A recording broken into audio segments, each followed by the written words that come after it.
2009 began with a giant question mark about the health of Kim Jong-il.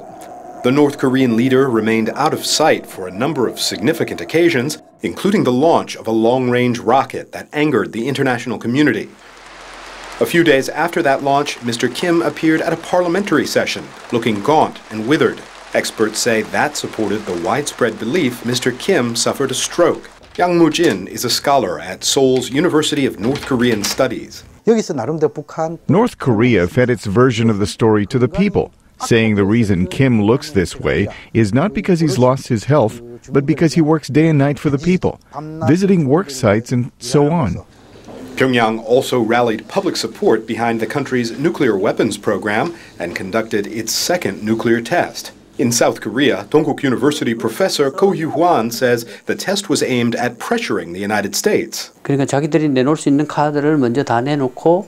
North Korea was showing all its cards to the Obama administration, both the rocket test and the nuclear test, giving the United States a choice between nuclear negotiations or nuclear proliferation.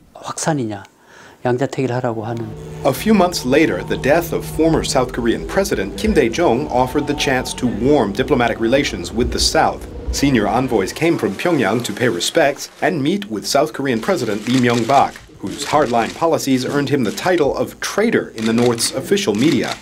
Former U.S. President Bill Clinton, husband of Secretary of State Hillary Clinton, visited Pyongyang in August to secure the freedom of two captive U.S. journalists.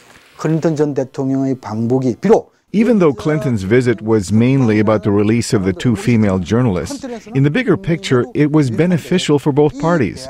It served as a milestone in making bilateral talks between North Korea and the United States possible. President Obama visited South Korea in November and reminded the North the path to dialogue remains open. A U.S. envoy traveled to Pyongyang a few weeks later and says North Korea would like to return to six-nation talks about its nuclear weapons.